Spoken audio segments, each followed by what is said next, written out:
اگرچہ آج بھی پاکستانیوں کی قابل ذکر تعداد سابق فوجی عامر فیلڈ مارشل ایوب خان کے دور حکومت کو ملک کا سنہری دور قرار دیتی ہے، تاہم اس دور کے حالات کا باریک بینی سے جائزہ بتاتا ہے کہ ایوبی آمریت کے دوران ملک میں کھوکھلی اور نام نہاد ترقی ہوئی، جس کا خمیازہ آج بھی ملک کو بھگتنا پڑ رہا ہے۔ سابق military dictator general Ayub Khan کے مداحوں میں عام پاکستانی ہی نہیں بلکہ دنیا کی بااثر شخصیات بھی شامل تھی۔ فرانس کے صدر ڈگال سے لے کر امریکی صدر جانسن تک مغربی لیڈران پاکستان میں اقتصادی ترقی کے گن گا رہے تھے۔ حتیٰ کہ اس دور کے عالمی بینک کے صدر رابرٹ میکنمارا نے بھی ایوب خان کے زیر اہتمام پاکستان کو دنیا میں ترقی کے حصول کی ایک سب سے بڑی کامیابی قرار دیا تھا۔ تاہم ماہرین نے جلد ہی اس نقطے کو ظاہر کیا کہ ڈگال، جانسن، میکنمارا اور دیگر نے صرف اقتصادی ترقی پر غور کیا اور دولت کی تقسیم کو نظر انداز کر دیا تھا، جس کے نتیجے میں بے چینی، اشتعال انگیزی پیدا ہوئی جو بالآخر مشرقی پاکستان کی علیحدگی کی وجہ بنی۔ یہ ہمارا معاشرتی المیہ ہے کہ سول اور فوجی ڈکٹیٹرز، فاشسٹ، نفرت پھیلانے والی مذہبی شخصیات اور قانون ہاتھ میں لینے والوں کے بھی لوگ عقیدت مند بن جاتے ہیں۔ فوجی ڈکٹیٹرز اس معاملے میں زیادہ خوش قسمت ہیں۔ وردی یا عام کپڑوں میں ملبوس جنرل ایوب خان کے حمایتیوں کی ایک بڑی فوج آج بھی اس سنہری دور کے گن گاتی ہے جب جنرل ایوب صاحب اقتدار تھے۔ وہ اس نام نہاد درخشاں دور کو یاد کرتے ہیں جب دودھ اور شہد کی نہریں بہتی تھیں اور جب اقتصادی ترقی جنوبی کوریا یا کسی اور ایشین ٹائیگر یا کیٹ کے برابر تھی۔ آج سے کچھ 6 عشرے قبل بطور طاقت پاکستان کے اقتدار پر قبضہ کرنے والے جنرل ایوب خان کے دور کے بارے میں عام سننے کو ملتا ہے کہ ان کے دور میں اقتصادی ترقی اور خوشحالی پیدا ہوئی اور دنیا میں پاکستان کی ساکھ میں اضافہ ہوا، مگر اس دور کے اقتصادی حقائق اتنے بہتر نہیں جتنا لوگ سمجھتے ہیں۔ جنرل ایوب خان کی پالیسیوں اور اقدامات کا جائزہ لیا جائے تو پتہ چلتا ہے کہ ان کا بنیادی مقصد اپنی حکومت کو بحال رکھنا اور طول دینا تھا۔ یہ ان کی حکومت نے ہی بنگلہ دیش کی علیحدگی کا بیج بویا اور اس پودے کو بے تحاشا پانی فراہم کیا گیا۔ پھر اگلے چند برسوں میں سقوط ڈھاکہ کا واقعہ پیش آ گیا۔ ایوب خان نے محترمہ فاطمہ جناح کے خلاف حمایت حاصل کرنے کے لیے مذہبی بنیاد پرستوں کو مضبوط کیا۔ کئی لوگ اقتصادی ترقی کو ان کی غیر معمولی کامیابی گردانتے ہیں، مگر اس دوران آمدنی میں عدم مساوات کو فروغ ملنے سے ملک میں صرف 20 گھرانوں کو عروج نصیب ہوا جنہوں نے قومی وسائل پر اپنا اختیار جما لیا اور اپنے پاس کالا دھن جمع کیا۔ اس طرح باقی لوگوں میں غربت، بھوک اور مایوسی پھیلتی رہی۔ اقتدار سنبھالتے ہی جنرل ایوب خان نے عوام اور جمہوری عمل کو مایوس کیا۔ ان کے نزدیک عوام اس قدر ان پڑھ اور غریب تھی کہ ان کے ووٹ پر اعتماد نہیں کیا جا سکتا تھا، سو انہوں نے چند ہزار افراد پر مشتمل الیکٹوریٹ یا بنیادی جمہوریتوں کا سیٹ اپ تشکیل دیا، جس میں سے 95% نے جنرل ایوب خان کو اپنا سربراہ منتخب کر دیا۔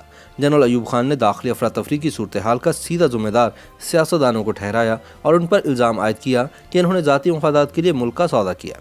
وہ مشرقی اور مغربی پاکستان کے بڑے سیاستدانوں کو جیل میں ڈالنا چاہتے تھے۔ ان کے بعد آنے والے فوجی عاملوں نے بھی اسی طرح سیاستدانوں کی توہین کی۔ ایوب خان کے دور اقتدار میں نام نہاد معاشی ترقی کی جڑیں غیر مساوی آمدنی میں پیوست تھیں، جو کہ کلیاتی معاشیات اور علاقوں اور لوگوں کے درمیان وقت کے ساتھ بدتر ہوتی گئی۔ اس کا نتیجہ یہ نکلا کہ نصف صنعتی دولت پنجاب میں چنیوٹیوں اور ہجرت کر کے آنے والے میمنوں، بوہریوں اور کھوجوں کے حصے میں آ گئی تھی۔ اسی اسنا میں جنرل ایوب خان نے بیرونی ماہرین کے لیے دروازے کھول دیے جو پاکستان کی معیشت سے لا علم تھے۔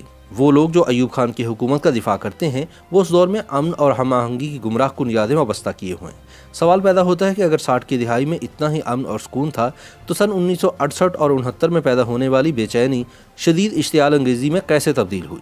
دراصل وہ حقیقی اقتصادی ترقی نہیں تھی بلکہ چند افراد کے ہاتھوں میں بڑھتی ہوئی دولت اور طاقت کی بہتات تھی، جس نے محرومیوں کو جنم دیا اور یوں اشتعال انگیزی کو فروغ ملا۔ جنرل ایوب خان کی جانب سے برسوں تک مغربی پاکستان پر ترجیحی بنیادوں پر کام کرنے کا ہی صلہ تھا، جس وجہ سے مشرقی پاکستان والوں میں غم و غصہ پیدا ہوا۔ ایوب خان نے 3 بڑے منصوبوں جن میں نئے دارالحکومت کی تعمیر اور 2 بڑے آبی منصوبے یعنی منگلا اور تربیلا ڈیم کی تعمیر صرف مغربی پاکستان تک ہی محدود رکھی۔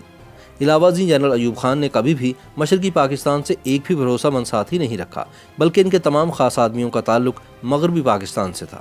منصوبہ بندی کمیشن کے سابق ڈپٹی چیئرمین ڈاکٹر محبوب الحق کی ایک تنقیدی رپورٹ میں یہ انکشاف کیا گیا تھا کہ ایوب دور میں صرف 20 گھرانے ملک کی 2/3 صنعت اور 3/4 بینکاری پر قابض تھے۔ جنرل ایوب لینڈ ریفارمز اور زمینداروں کے سیاسی اثر کو بھی محدود رکھنے میں کامیاب نہیں ہو سکے۔ معروف انقلابی شاعر حبیب جالب اس ناانصافی کو نظر انداز نہ کر سکے۔ سیاسی اجتماعات میں جب وہ ان 20 نودولتیوں پر ملامت کرتے ہوئے اپنی شاعری سناتے جو کروڑوں کو غربت میں چھوڑتے ہوئے خود اور بھی امیر بن گئے تھے تو سننے والوں پر سختہ طاری ہو جاتا تھا۔ حبیب جالب نے لکھا تھا، 20 گھرانے ہیں آباد اور کروڑوں ہیں ناشاد، صدر ایوب زندہ باد۔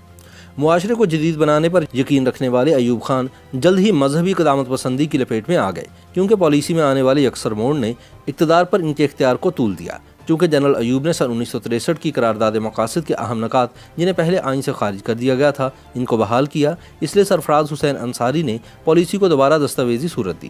کہا جاتا ہے کہ ایوب کی صحت کے مسائل نہ ہوتے تو وہ کبھی بھی رضاکارانہ طور پر اقتدار چھوڑنے پر غور نہ کرتے۔ سن 1968 کی خزاں آنے تک نمونیے کی وجہ سے ان کی صحت بگڑ گئی اور اسی وقت ذوالفقار علی بھٹو کی مخالفت نے بھی زور پکڑنا شروع کر دیا تھا۔ 21 فروری سن 1969 کو ہار مانتے ہوئے انہوں نے اعلان کیا کہ وہ سن 1970 میں دوبارہ انتخابات نہیں کروائیں گے۔ مارچ کے آنے تک یحییٰ خان بطور چیف مارشل ایڈمنسٹریٹر اقتدار پر قابض ہو گئے اور یوں جنرل ایوب خان کے اقتدار کا سورج غروب ہو گیا۔ YouTube پر گوگلی نیوز دیکھنے کے لیے youtube.com کی سرچ بار میں googly news T V type کریں۔ گوگلی نیوز کے پیج پر سرخ رنگ کے سبسکرپشن والے بٹن پر کلک کرنا نہ بھولیے۔ YouTube پیج پر اپلوڈ ہونے والی ویڈیوز سے باخبر رہنے کے لیے بیل آئیکن پر کلک کیجیے۔ آپ کو ہر نئی ویڈیو کے بارے میں نوٹیفیکیشن موصول ہو جائے گا۔